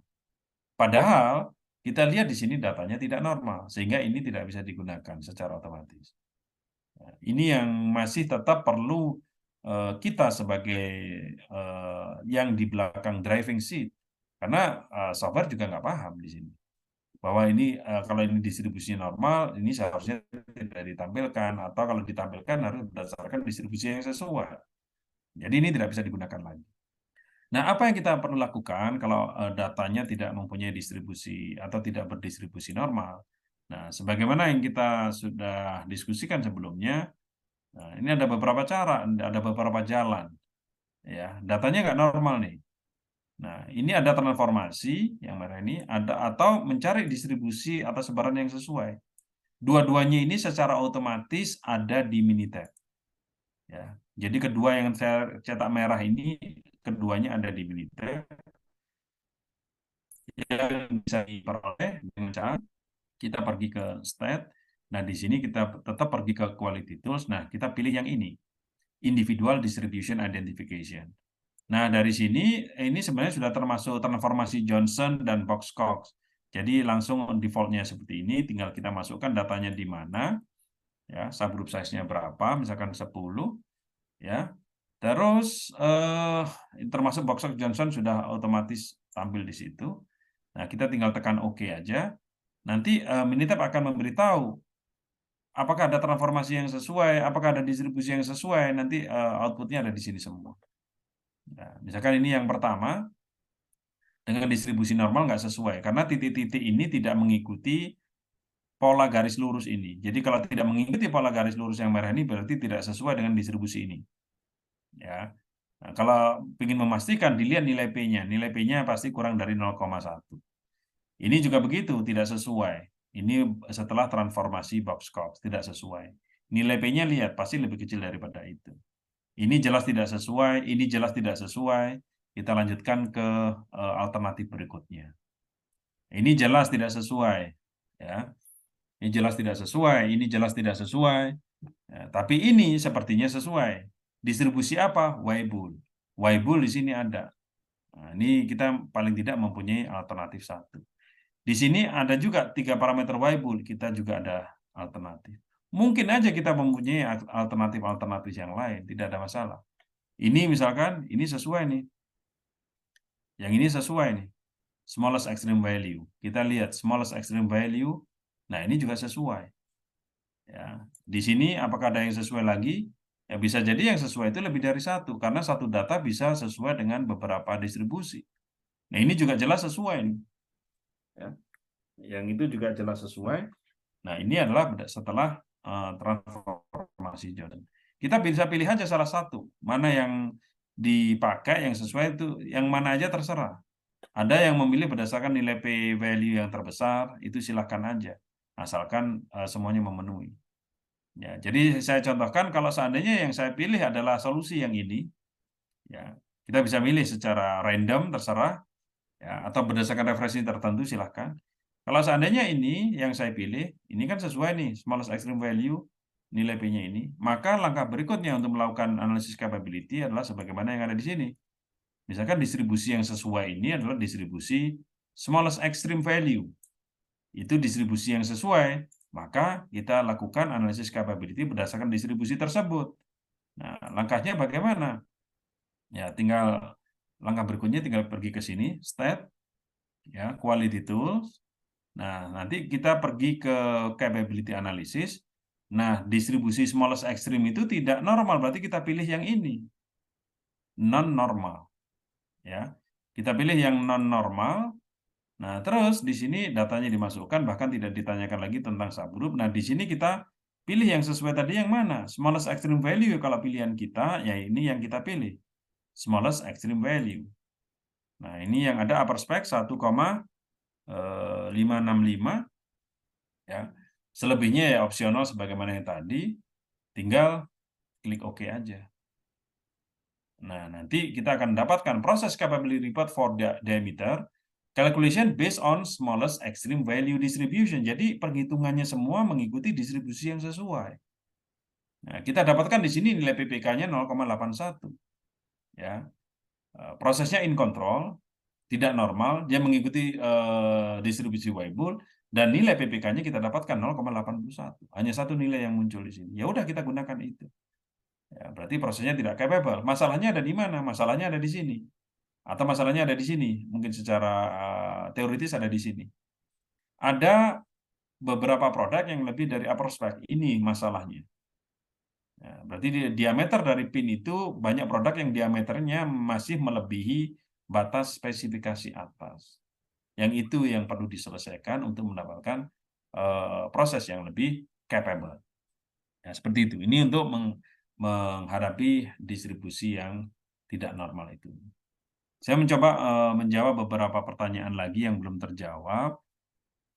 Ya, ini sudah ya. Terus dari Bu Devita, jika data tidak normal, maka kita lakukan transformasi. Bagaimana cara memilih pilihan transformasi yang tepat? Ya, transformasi atau memilih distribusi, pilih aja. Biasanya dipilih berdasarkan nilai P yang terbesar. Tetapi kalaupun kita pilih secara random juga tidak ada masalah. Dari Bu Septia Hadiningrum, bagaimana jika hasil capability di militer adalah bintang? Apa artinya? Berarti itu calculation atau penghitungan tidak mungkin dilakukan. Seperti ini, PP nggak mungkin dilakukan karena hanya ada satu spek. PPL nggak mungkin dihitung karena yang ada adalah upper spek. Yang hanya dihitung adalah PPU dan itu juga langsung menjadi nilai PPK. Berarti kalau bintang itu tidak mungkin dilakukan perhitungan secara matematis. Mohon bisa dijelaskan ulang bagaimana langkah mengolah data pada militer jika didapatkan distribusi data yang tidak normal, boxcock. Jadi tadi ya, tadi kalau seandainya kita pilih aja distribusi yang sesuai mana, nah kita langkah berikutnya itu melalui quality tools dan di sini individual distribution identification, mana yang distribusi yang sesuai atau transformasi yang sesuai, nanti pada saat melakukan capability analysis. Nah, kalau seandainya pilihan transformasi yang kita lakukan, ya pilih yang normal. Kalau pilihan distribusi yang kita pilih, ya pilih yang non-normal. Ya. Ya, kalau misalkan transformasi yang sesuai adalah transformasi, katakanlah transformasi Johnson, ya, misalkan seperti ini 1,565 seperti itu. Nah, di sini kita pilih, kita tekan tombol transform. Nah, mana transformasi yang sesuai berdasarkan output yang tadi? Ya, misalkan Johnson yang sesuai, ya udah kita klik seperti itu. Nanti akan kita dapatkan hasilnya. Ya. Ini proses capability analysis berdasarkan Johnson transformation. Kita dapatkan nilai PPK-nya juga sama aja dengan yang kita dapatkan sebelumnya. Oke, terus sudah, Bu Setia sudah. Bagaimana mengetahui data in control apa tidak? Tadi dari Sixpack tadi sudah kita ketahui ya dari sini. Nah, dari Sixpack ini kita sudah ketahui, misalkan di output yang Bapak Ibu lihat di layar. Nah, ini berarti in control, tidak ada yang merah-merah. Kalau di Minitab ini ada, misalkan ada yang proses yang not in control, misalkan di luar batas atas, batas bawah, nanti tercetak merah seperti itu. Oke, terus masih banyak sekali ini pertanyaannya. Saya coba mudah-mudahan. Zero inflated data itu dianalisis dengan apa kalau di Minitab? Nah, kalau capability analysis saya tetap pakai itu, ya. Kalau di control chart pakai mungkin ada namanya kalau ini ZIF, Zero Inflated Model. Tapi tergantung analisis apa. Kalau analisisnya pakai untuk capability analysis ya tetap menggunakan capability analysis yang biasanya. Kalau dengan control chart ya nol itu yang nol atribut atau nol pengukuran, jadi menyesuaikan itu. Terus kapan memakai transformasi untuk mengubah data dengan distribusi non-normal ke distribusi normal? Nah, tadi kan sudah ada pilihannya. Ada dua, Boxcox atau Johnson. Kita lihat mana yang mungkin nilai P-nya yang paling besar. Atau kadang-kadang semua transformasi juga tidak sesuai. Jadi kita pilih langkah yang berikutnya. Kita menghandle data yang tidak normal itu dengan melihat distribusinya. Oke, terus dari Bu Dian Eka Putri, apakah bisa ditunjukkan langsung melakukan data driven dan non parametrik di Minitab? Ya, ya, yang kita lakukan itu data driven. Mungkin yang pertanyaannya yang lebih ini adalah yang ini ya, yang case ketiga tidak yang sesuai. Tidak jenis terpadu yang sesuai. Nah, ini memang tidak ada langsung tersedia di Minitab-nya, tapi kita bisa menggunakan makro. Ya, sebagai contohnya, mungkin ini saya tutup ya, mungkin saya buka jendela Minitab yang baru. Nah, misalkan ini saya buka jendela Minitab yang baru ya. Misalkan saya mempunyai data, datanya mungkin saya import dulu datanya. Data saya itu ada di Microsoft Excel, saya coba import datanya ya melalui prosedur import. Ya, di sini open. Ya, sebentar saya buka datanya. Datanya ada di sebentar desktop kalau nggak salah. Oh ya, di sini datanya. Jadi datanya ini adalah data. Ini sebenarnya data bobot tablet sebenarnya di farmasi. Tapi sebenarnya bisa diaplikasikan dimanapun. Ya, seandainya tidak ada jenis distribusi yang sesuai, ya. Terus tidak ada jenis transformasi yang sesuai. Terus apa yang dilakukan? Yaitu dengan pendekatan non parametrik, sebagaimana yang saya tulis di sini. Ya, ini pakai pendekatan non parametrik. Non parametrik itu tidak memerlukan pengetahuan bahwa datanya berdistribusi normal apa tidak. Nggak peduli distribusinya apapun di sini bisa digunakan. Nah, ini menggunakan pendekatan makro. Sebentar saya coba eh, cari ininya ya, prosedurnya. Sebentar, sebentar saya coba cari dulu. Saya buka ini, saya masih slide-nya masih terpause ya. Sebentar Bapak Ibu. Ini agak lambat ini komputernya. Tunggu sebentar ya.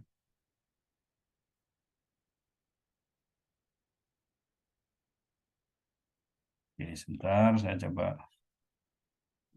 gunakan langkah ini. Jadi pendekatannya pakai makro, agak ada coding sedikit, dan mengambil susunan coding yang bisa diambil dari Minitab sebenarnya.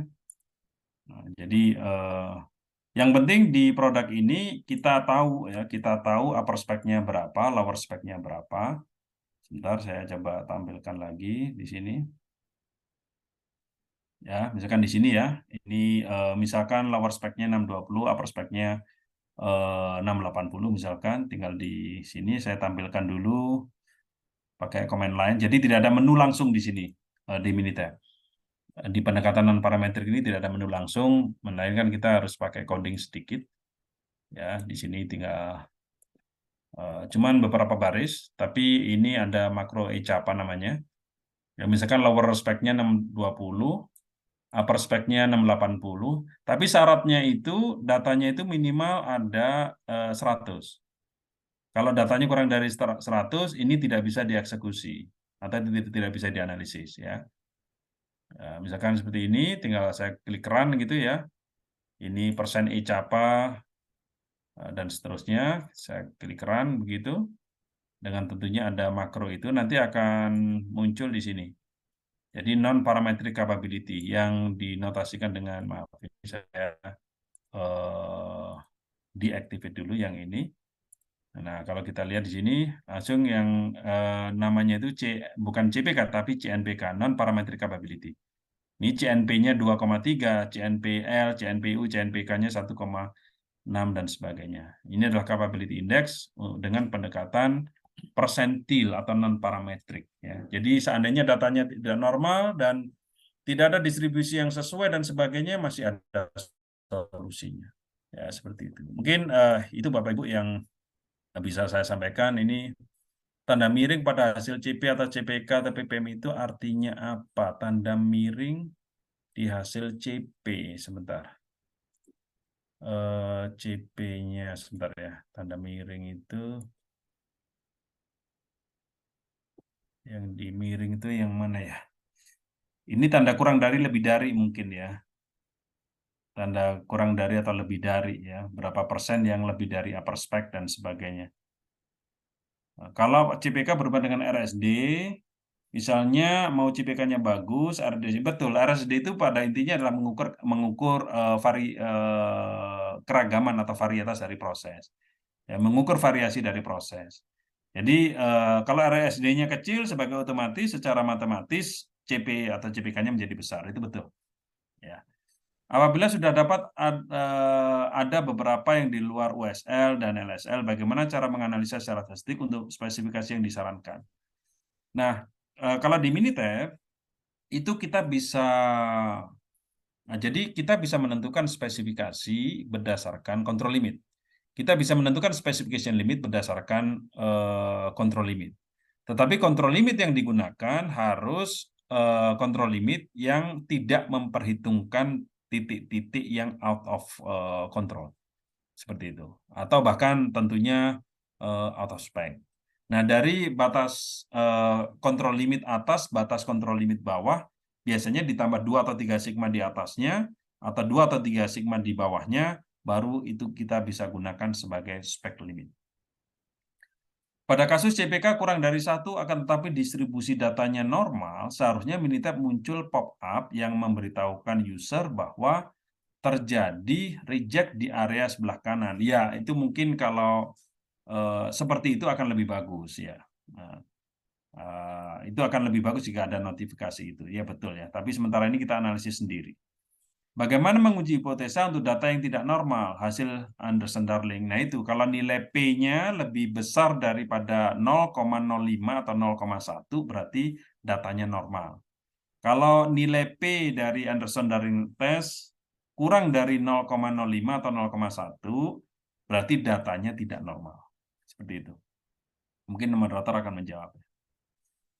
Jumlah data minimal untuk mengetahui capability proses itu berapa ya, dan apakah data yang diambil harus terus-menerus seperti per jam dan sebagainya. Tentunya pada saat sampling harus sudah dihitung berapa interval waktu data itu atau sampel itu harus diambil. Itu sudah melalui proses penentuan sampel size. Jadi tidak, dalam tanda kutip, tidak ngawur. Jadi harus dengan interval tertentu.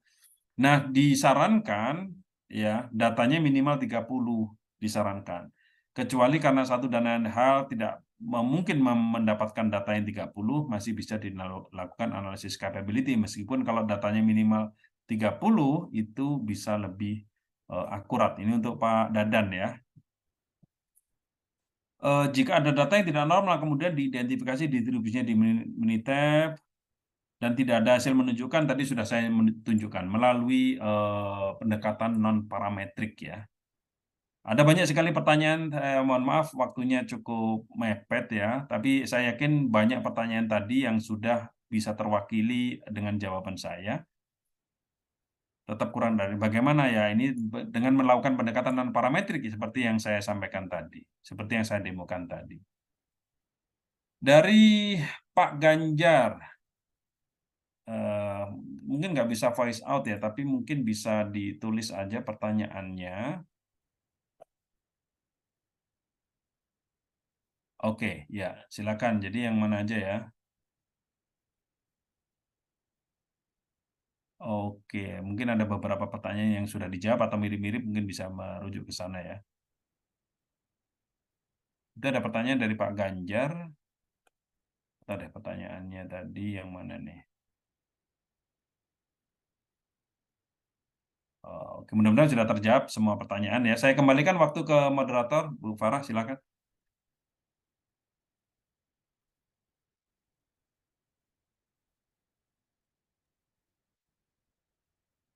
Baik, terima kasih Pak Anwar.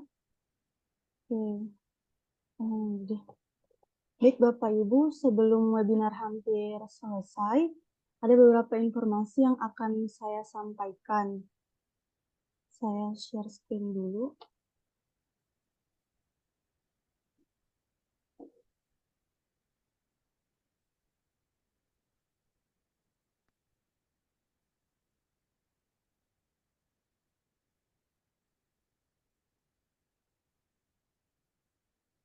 Apakah sudah terlihat?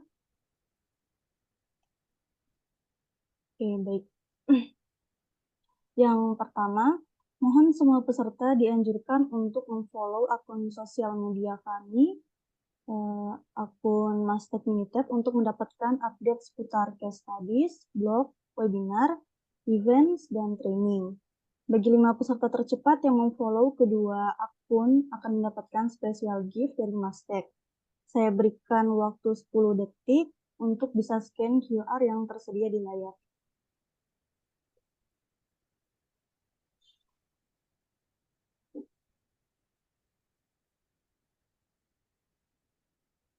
Baik. Yang kedua, ada kuesioner yang harus diisi oleh peserta sebagai syarat mendapatkan sertifikat dan sebagai bahan evaluasi untuk kami meningkatkan kualitas webinar berikutnya.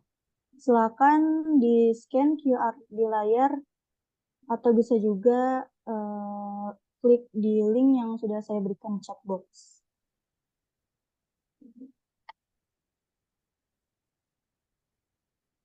Oke, yang selanjutnya Kita akan mengadakan Meetup online public training tanggal 18 sampai 19 September 2023 dengan topik Statistical Quality Analysis and Additional Topics in Statistical Quality Analysis.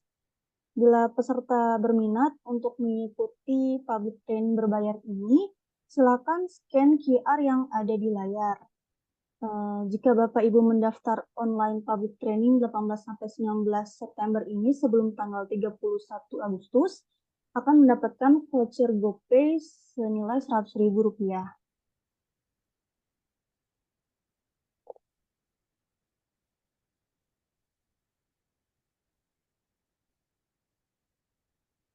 Oke, terakhir saya mengucapkan terima kasih kepada semua peserta yang telah mengikuti webinar ini. Terima kasih juga kepada Dr. Anwar Fitrianto selaku Minitep Certified Trainer yang sudah memberikan ilmunya untuk webinar ini kepada semua peserta. Mungkin ada kesalahan kata ataupun adanya kekurangan lainnya pada webinar ini. Untuk itu kami memohon maaf atas hal tersebut. Sampai jumpa di acara selanjutnya. Terima kasih. Terima kasih semua Bapak Ibu. Terima kasih para. Terima kasih Pak Anwar. Ya.